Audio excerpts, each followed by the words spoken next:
L'automobile et la tech, ça fait deux. Enfin, ça c'était avant que Tesla n'arrive. Depuis, les constructeurs se sont rendus compte de l'énorme retard qu'ils avaient. Maintenant, chacun y va de son expérience. En bon passionné de tech que je suis, j'ai testé quelques voitures connectées. Ford, Audi, Volkswagen et bien évidemment Tesla. Mais MG, jamais. Je crois d'ailleurs ne jamais avoir approché un véhicule MG de ma vie. On a été invité par MG pour découvrir leur nouveau véhicule électrique. Moi, je suis un mec de la tech. L'automobile, j'aime bien, mais je suis pas un spécialiste. Par contre, la tech embarquée, c'est mon truc. Aujourd'hui, je vous emmène avec moi à la découverte de la connectivité de MG. Qu'est-ce qu'ils nous réservent? Est-ce qu'ils savent faire des voitures connectées? C'est ce qu'on va voir. En route pour l'aventure.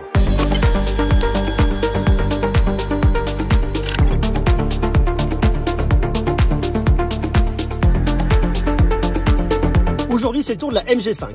Et la MG5, elle est plutôt marrante. Je me suis jamais dit, tiens, je vais me tester une MG. Ça, je connais pas particulièrement les voitures de MG, mais pourquoi pas? Vous avez deux écrans, et c'est ce qui nous intéresse dans la tech ici. Premier écran 10,25 pouces, on a des trucs à faire, on va regarder ça ensemble, on va aller se balader, on va voir d'ailleurs si ça marche bien. Et puis un deuxième écran de 7 pouces qui est devant nous, plus là où je vais avoir ma vitesse, toutes les options ici et ça. Et après, l'idée de cette voiture, c'est qu'elle est pas trop chère. On est quoi, 27 000 et quelques euros? Il y a un modèle à 32 000, plus haut de gamme à 36 000 euros. Autant dire que pour l'électrique, c'est pas vraiment cher, parce que les voitures électriques coûtent beaucoup plus cher par rapport aux voitures thermiques. Donc MG nous propose une électrique pas low cost, mais avec des petites options en moins. On le voit, quand on vient ouvrir la voiture, on a un petit bouton. À l'arrière, c'est à vous d'ouvrir votre coffre, c'est à vous de le fermer, il ne le fait pas automatiquement. Ils ont enlevé des choses pour gagner en prix, pour gagner en compétitivité. Et ça, c'est plutôt pas mal. Ça va dans le sens du consommateur. Après, ça dépend si vous voulez le full option, mais ça, il faudra aller sur un autre modèle et surtout dépenser beaucoup plus d'argent. En tout cas, comme ça, c'est assez marrant.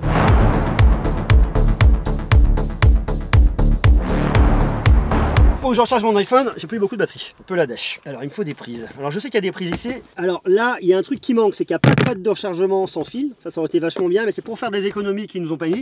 Moi j'ai une prise USB-C et ici devant, j'ai que deux prises USB-A ou alors du 12 volts. Autant dire qu'ici, ça m'intéresse pas des masses.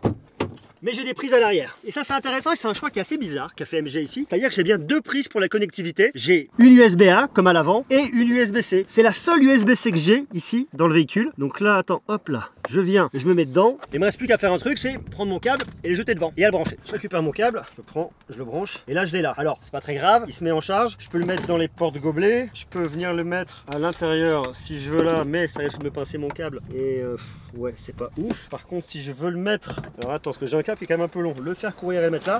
Voilà, donc là il charge. C'est un choix bizarre d'avoir mis deux USB-A à l'avant, une USB-A à l'arrière, un seul USB-C à l'arrière et pas un USB-A et un USB-C à l'avant. Je sais pas, j'ai du mal à comprendre. C'est assez bizarre. D'ailleurs, il y a un truc qui est très bête au fait de ne pas avoir mis de prise USB-C à l'avant, c'est que moi, sur les nouveaux iPhones, vous avez que des prises en USB-C, plus en USB-A. Et la plupart des smartphones aujourd'hui vont avoir des embouts en USB-C, du moins tous les nouveaux smartphones. Alors il en reste encore certains en USB-A qu'on peut venir utiliser, mais sur les prises que j'ai à l'avant pour venir brancher en Apple CarPlay ou en Android Auto, c'est une seule prise en USB-A. Ce qui fait que mon iPhone que j'ai acheté 1000 et quelques balles, eh bien je peux pas l'utiliser ici. Ou alors, il me faut acheter un adaptateur Lightning USB-A. C'est con, enfin pourquoi? Il n'y a pas de logique quoi. Ça c'est un truc qui marche pas. Et je trouve ça dommage parce que c'est vachement limitatif. Alors il y a un truc que je peux venir faire, c'est brancher mon smartphone en Bluetooth et me connecter et envoyer de la musique en Bluetooth. C'est ce que je fais tout de suite. Donc ça c'est cool, mais c'est pas Apple CarPlay. Pourquoi MG? L'idée elle est bizarre. Il me faudrait deux prises qu'on puisse avoir ici pour pouvoir connecter Apple CarPlay ou Android Auto, une USB-A, une USB-C, comme ça on a choix. Et là non, on l'a pas.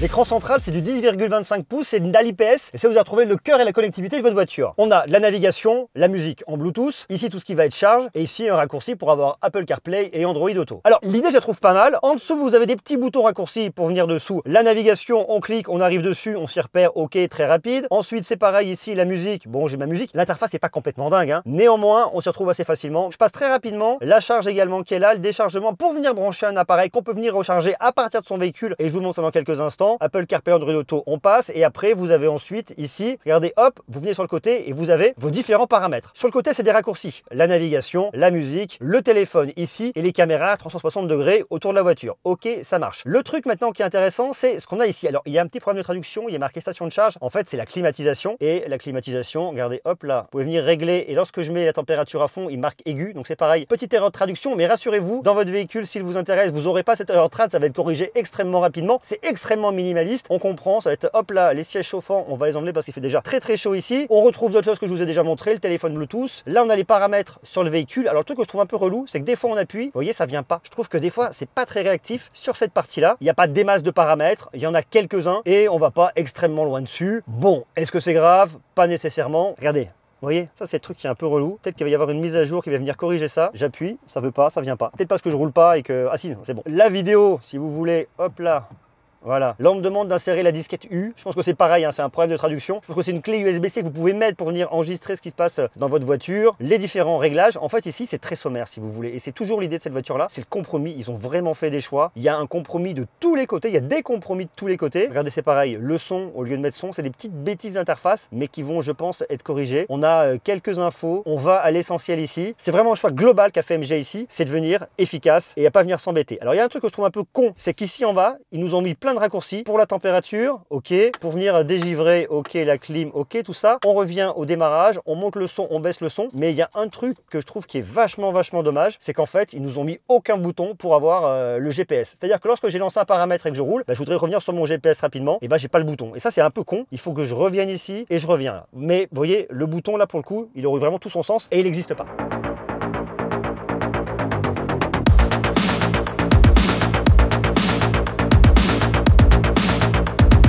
Il y a un autre système qui est intéressant, c'est que vous pouvez venir utiliser la batterie de votre voiture pour venir recharger, j'en sais rien moi, une trottinette électrique, recharger, alors je dirais un téléphone, non, parce que vous avez les prises USB-C et USB-A à l'intérieur, mais vous pouvez venir utiliser pour gonfler par exemple, regardez là, on peut venir gonfler par exemple, eh bien, un petit matelas, ce qu'on veut.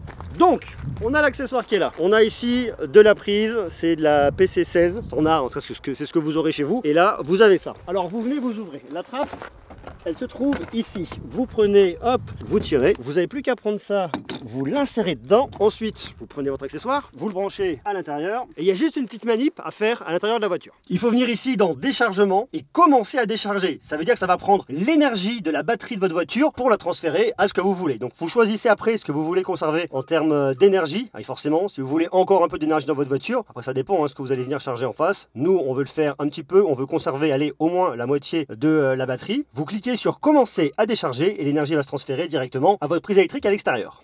Alors on a la bonne vieille méthode, soit vous le faites à la bouche comme ça, je pense pas, soit vous utilisez le gonfleur qui est là avec les différents embouts, je le mets dedans et je balance la purée. Bon par contre, ça remet un peu de patience pour gonfler ce truc, hein. On peut pas tout avoir. Ça va, ça se passe bien? Ça va, hein. On va à la plage? On va à la plage, ça remet de patience, mais ça marche. Et une fois que tout est installé, bon voilà, on est pas mal, hein. On peut boire le café ou ce que vous voulez, l'apéro. Alors après, on n'oublie pas de ranger. On peut se mettre dans des lieux assez insolites et je dois reconnaître que c'est pas mal.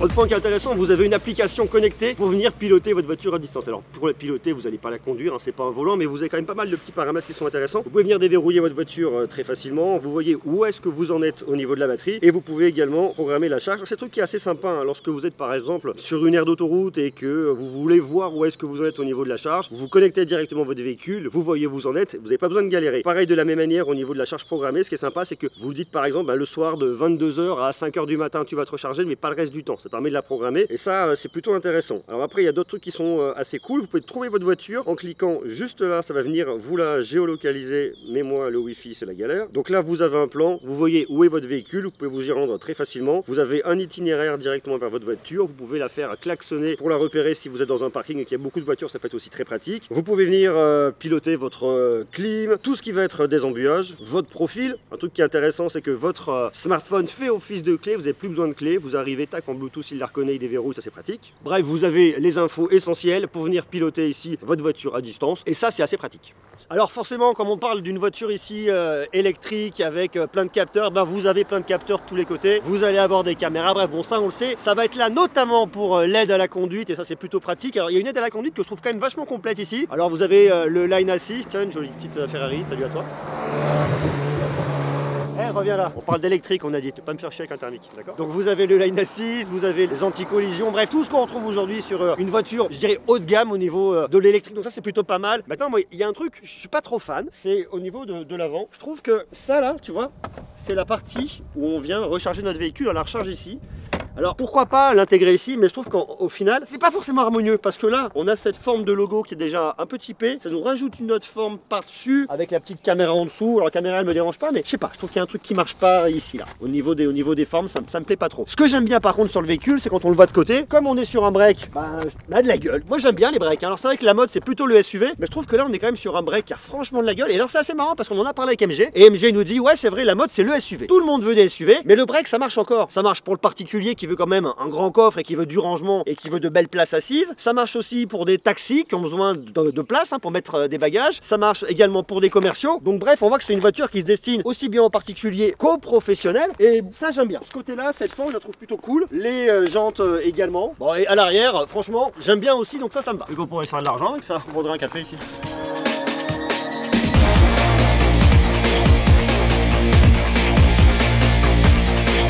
Juste devant vous, vous avez un écran de 7 pouces. Alors cet écran 7 pouces, il est assez pratique parce que vous avez des informations de base. Attention, vous allez voir votre trajet en cours. Vous allez avoir quoi? Hop là, votre total cumulé. On va retrouver des infos au niveau de la vitesse, de l'entretien, la pression des pneus, s'il y a des anomalies. Vous avez aussi de la navigation ici et c'est assez pratique. Vous voyez, et puis après, on tourne en rond. Alors on va retrouver sur le côté gauche la vitesse, on a la batterie, on voit le nombre de kilomètres qu'on peut faire et puis on a la récupération. Alors vous avez différents modes. Moi, j'y roule en mode confort. Vous avez un mode éco, vous avez également un mode sport, on va éviter, ça va venir consommer davantage. Et puis après, récupération d'énergie, là je suis en confort 1, je peux passer en 2, je peux passer en 3, c'est pas du one pedal, mais c'est quand même pas mal, ça permet de récupérer un petit peu, donc dans l'idée, pourquoi pas.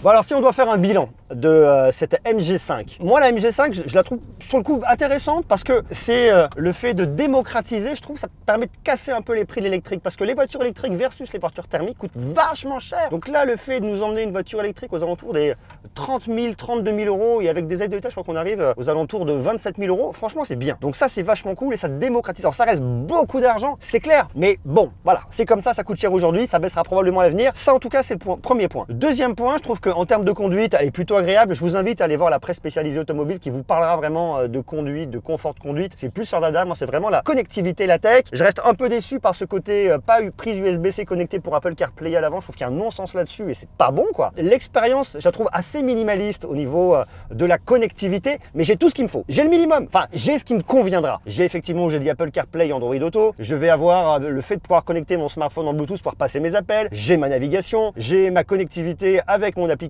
pour gérer mon véhicule, je peux mettre la température, je peux le retrouver, enfin bref, j'ai tout ce qui me va bien. Mon écran central avec mon compteur est aussi plutôt bien, très lisible, ça fonctionne. Donc on a une très belle voiture connectée ici, ça me va bien. Après, l'idée qu'il soit allé sur un break versus un SUV, il en faut de toute façon, donc why not, ça permet de venir rajouter un produit dans la gamme, donc ça c'est cool. Et puis en fait, je crois que c'est vraiment le truc que je vais retenir sur cette MG5, c'est la notion de compromis. C'est vraiment des compromis que sont venus faire MG ici. On voit les boutons sur la portière, au niveau du coffre, c'est pareil, c'est pas électrique, c'est à vous de le faire. Ça permet de baisser l'addition, ça vous permet de sortir un break 100% électrique moins cher. Bon, voilà, après, on en a pour son argent. Ça reste beaucoup d'argent, c'est une évidence, mais c'est une belle voiture qui fonctionnera bien et qui ira bien si vous voulez rentrer dans l'électrique. Je vais pas dire par la petite porte parce que c'est pas vrai, mais je dirais par le côté plus abordable, même si 30 000 euros, ça reste beaucoup d'argent, mais c'est très cher. Mais c'est comme ça aujourd'hui l'automobile électrique. Donc voilà pour ce que je voulais vous dire aujourd'hui sur ce véhicule. Alors une fois de plus, ici on parle de tech et que de tech, donc si vous voulez parler de volume de litres du coffre et parler de moteur et tout ça, allez voir les médias spécialisés. Si par contre vous voulez qu'on continue à parler de tech automobile, vous me le dites dans les commentaires et puis dites-moi ce que vous voudriez qu'on regarde, qu'on teste en automobile, c'est des choses qui vous bottent. Voilà,